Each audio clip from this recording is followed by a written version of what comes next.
It is what they feared, but it was inevitable because the Georgian Dream Party has a majority in the parliament, so 83 MPs voted for this bill, despite the stern warning from the EU and from the White House not to vote for what the White House has called a Kremlin-inspired bill, and what these protesters call a Russian bill, a foreign agents bill that they believe is the thin end of a wedge that will lead Georgia back within the orbit of Russian influence, but also towards dictatorship, away from freedom and democracy.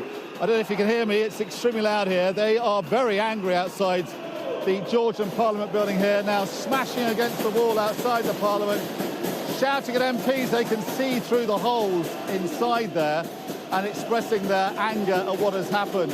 And I expect we're going to see the number of protesters grow, the strength of feeling on the streets of Tbilisi grow as well, and that anger expressed in different ways as the afternoon progresses and into the evening. We saw tens of thousands of protesters out here on Saturday, the biggest demonstrations we've seen on the streets of the Georgian capital for decades, and we may well see the same numbers turn out, and we could see more violence here. The violence so far has been by the police against protesters yesterday morning, and the protesters have been entirely peaceful, but they're now getting more and more angry and expressing their outrage that this bill has been passed.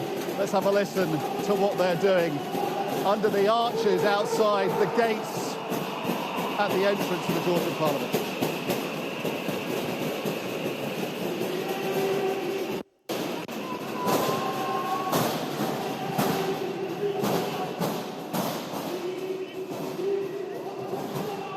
We can see them trying to kick these gates down. OK, so in terms of the diplomatic offensive that's being waged here, the US has sent their top diplomat for the region to urge the Georgians to think again. A, to not pass the bill, but then if they do pass it, to try and reverse it. That's certainly what these protesters are hoping will happen now. They're hoping that pressure from America and from the European Union will encourage the Georgian government to think twice. I think the hope amongst these protesters there'll be some kind of negotiation between the government and Georgia's allies. From what we've heard so far from Europeans and the Americans, that's out of the question. They don't want to open any kind of negotiation. They've all said that this bill is unacceptable. As the German Bundestag Foreign Affairs Committee chairman said to me yesterday, no ifs, no buts, there is zero chance of Georgia joining the EU if this act is passed, and that is likely to be the message, I think. And the message from these protesters clearly is a more forthright one. Real anger here as they smash on the steel shutters to the Parliament that have been put up outside the Parliament. The MPs inside will be hearing their anger loud and clear. And there was angry scenes inside this building as well earlier today as the opposition MPs made it very clear they weren't happy with this bill, and there were moments, scenes of almost violence as the MPs almost came to blows and screamed at each other.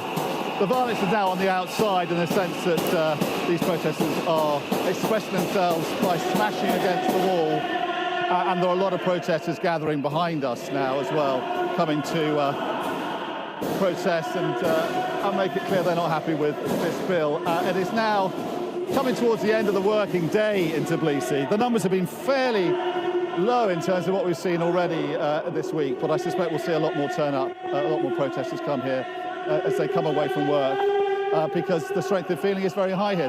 Many Georgians, a majority of Georgians would like to see their country join the EU and integrate with the West, and they see this as a very retrograde step. So, I mean, that's very symbolic what we're seeing now. Up on the wall here, if we turn our camera up there, you can see a protester wearing the flag of the Union.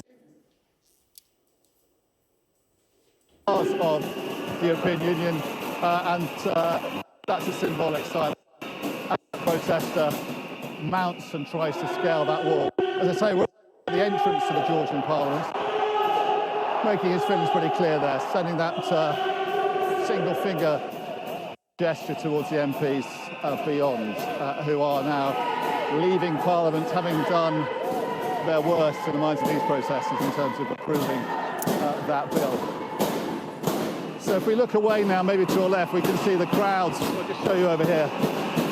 The crowds that have gathered in the area outside the Parliament, thousands of people here being addressed by opposition politicians and activists, and they've come here. I mean, I think they will be disappointed and deflated, but I think they've known it's inevitable because the Georgian Dream governing party does have a majority in the parliament. And even though any number of European official and American official had come here to warn the Georgians against going ahead with this bill, the Georgian Dream Party had struck a position of defiance in the days leading up to this vote, and I think it was expected. They knew this was going to happen, despite the extraordinary outbursts of people power protest that we've seen on the streets of Tbilisi, the Georgian capital. I think most people thought this vote would happen.